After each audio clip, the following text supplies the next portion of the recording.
Bismillahirrahmanirrahim. Assalamualaikum warahmatullahi wabarakatuh. Salam kader Madrasah Muallimin Muhammadiyah Yogyakarta. Baiklah para siswa sekalian, di pertemuan yang lalu kita sudah belajar kegiatan ekonomi produksi. Tentu kalian masih ingat apa yang disebut dengan produksi? Ya, produksi adalah suatu kegiatan yang dilakukan oleh orang atau lembaga untuk menghasilkan atau menambah manfaat nilai guna suatu barang dan jasa. Orang atau lembaga yang melakukan kegiatan produksi disebut dengan produsen. Nah, pada kesempatan kali ini kita akan belajar bersama tentang kegiatan ekonomi yang lainnya, yaitu distribusi dan konsumsi. Namun sebelumnya, anak-anak sekalian, kalian harus tetap semangat untuk tetap terus belajar meskipun di tengah kondisi yang seperti ini. Harus tetap kita tunjukkan semangat kita, jangan loyo, jangan putus asa.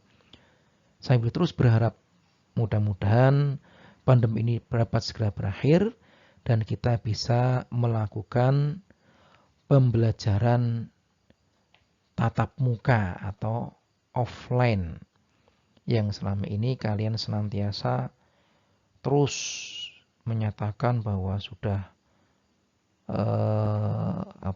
sudah bosen untuk di rumah. Maka pada kesempatan yang lainnya mudah-mudahan di kesempatan ke depan kita bisa melakukan pembelajaran untuk sifatnya tatap muka. Namun tetap semangat, terus belajar.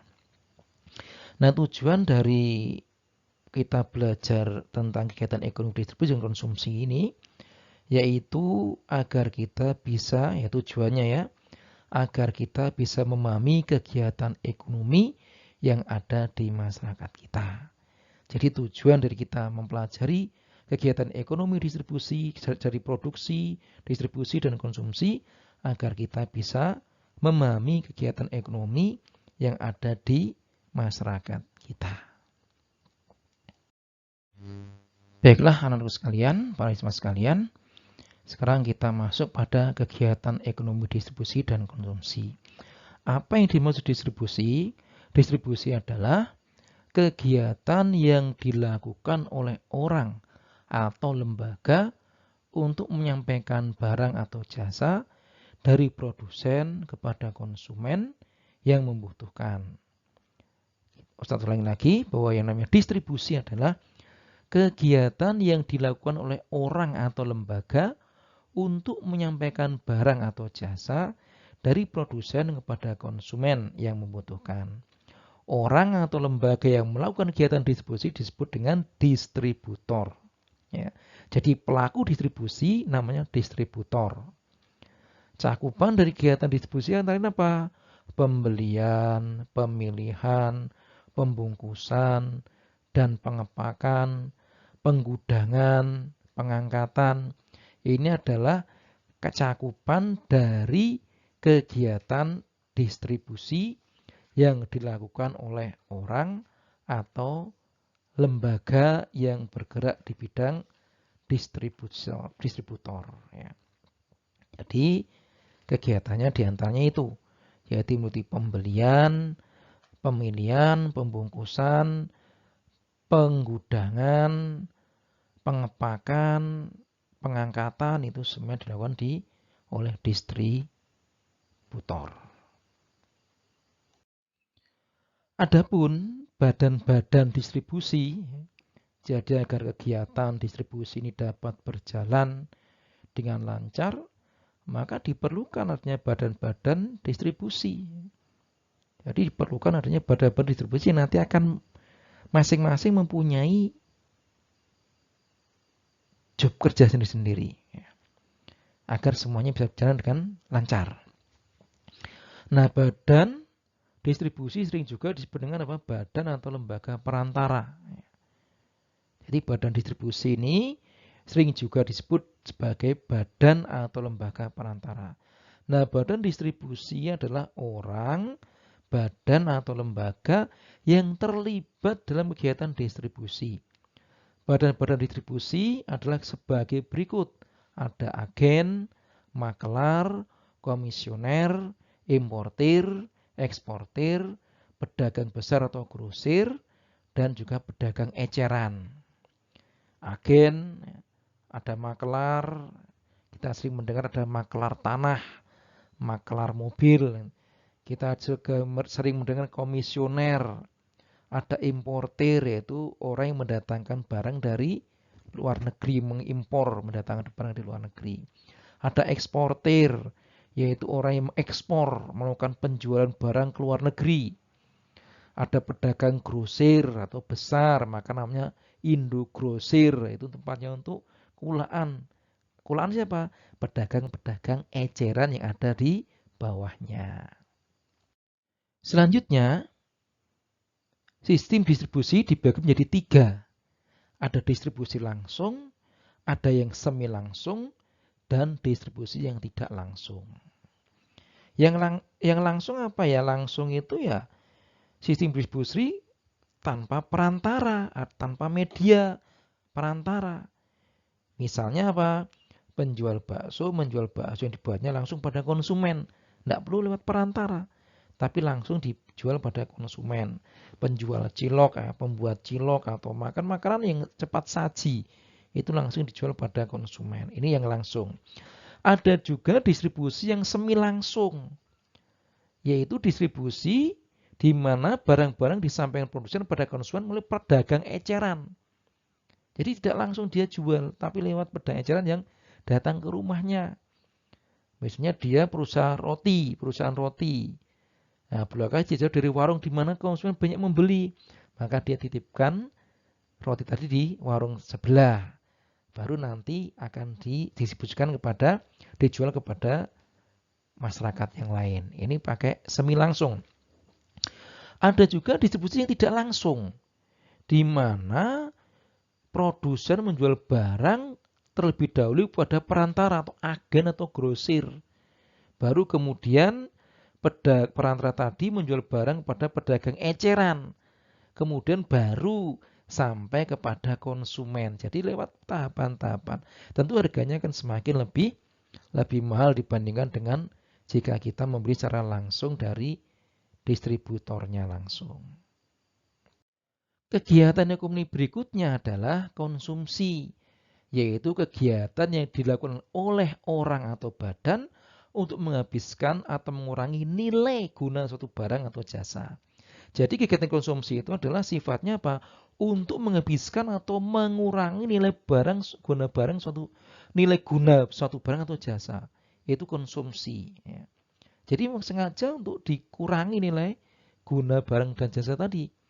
Nah, faktornya apa? Faktor yang mempengaruhi kegiatan konsumsi itu ada 2 faktor ekonomi yang menentukan konsumsi, antara lain apa? Tingkat pendapatan, tingkat harga barang dan jasa, ketersediaan barang dan jasa. Ini adalah faktor-faktor ekonomi yang menentukan konsumsi dari masyarakat. Itu ada tingkat pendapatannya, bagaimana tingkat harga barang, ketersediaan barang dan jasa. Ini menentukan bagi para konsumen untuk membeli barang atau jasa tersebut.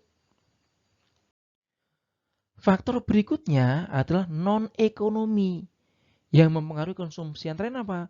Jumlah tabungan keluarga, tingkat pendidikan, tempat tinggal, lingkungan sosial, budaya, agama, dan adat istiadat. Tingkat pendidikan, kalau orang yang tingkat pendidikannya itu tinggi, maka dia konsumsinya juga akan semakin meningkat. Kemudian tingkat tanggungan keluarga, kalau jumlah tanggungan keluarganya banyak, maka dia akan memperbesar jumlah konsumsi yang dilakukan. Kemudian tempat tinggalnya, kalau di kota yang tentu banyak yang ditawarkan barang atau jasa, beda yang mereka tinggal di pedesaan yang jauh dari perkotaan. Ya. Juga lingkungan sosial budaya, agama, dan adat istiadat itu semua akan mempengaruhi pada faktor-faktor non-ekonomi yang mempengaruhi konsumsi yang ada di masyarakat sekitar. Adapun selanjutnya, para siswa sekalian, adalah kegiatan konsumsi pelaku ekonomi. Ini ada 3 ya. Jadi sebenarnya ada 3 di masyarakat kita ini, yaitu rumah tangga keluarga, kemudian rumah tangga produsen, dan juga pemerintah. Jadi inilah yang sebetulnya yang menjadi pelaku ekonomi berdasarkan jenis kegiatannya yang ada di masyarakat kita. Hanya ada 3 ini, yaitu rumah tangga keluarga, rumah tangga produsen, dan juga pemerintah. Nah, pada kesempatan kali ini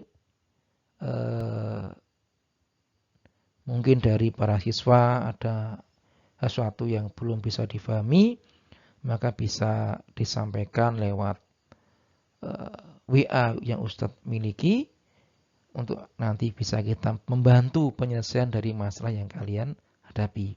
Dan juga para siswa sekalian, untuk memperkuat materi yang sudah saya sampaikan, maka kalian bisa nantinya membuka portal menu tugas. Portal menu tugas yang mana tugas ini nanti bisa bersifat menguatkan materi yang sudah Ustadz sampaikan. Apakah kalian sudah menguasai atau belum? Maka nanti dari hasil yang kalian kerjakan dari tugas yang Ustadz berikan nanti, itu tugas yang kedua ya.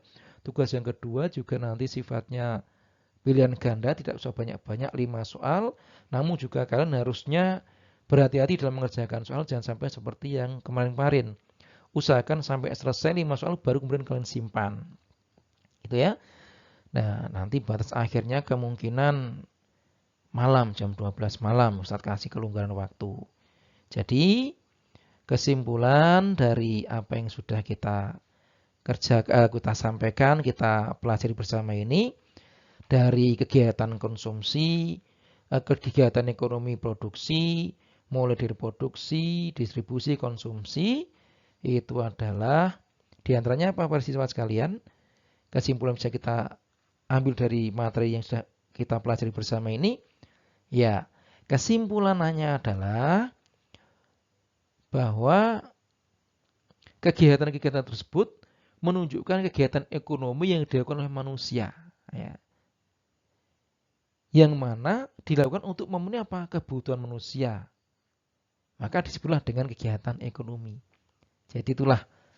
Jadi kesimpulannya adalah dari faktor produksi, distribusi, konsumsi, itu semua adalah tahapan-tahapan dari kegiatan yang dilakukan oleh manusia untuk memenuhi kebutuhannya. Ini disebut dengan kegiatan ekonomi. Itulah kesimpulan dari pembahasan kita. Dan juga untuk pembahasan berikutnya, kita akan belajar bersama tentang permintaan, penawaran, dan juga pasar. Ada kesempatan hari Selasa, kalau nggak salah, insya Allah kita akan belajar tentang permintaan, penawaran, dan juga pasar. Mungkin ini saja para siswa sekalian yang bisa kita pelajari bersama-sama. Tetap semangat. Jangan putus asa, tetap terus berdoa dan berharap mudah-mudahan pandemi ini dapat berakhir dan kita bisa kembali untuk melakukan pembelajaran lewat tatap muka. Dan juga untuk terus belajar karena sebentar lagi PTS akan segera menyambangi kalian. Terima kasih atas perhatiannya. Assalamualaikum warahmatullahi wabarakatuh.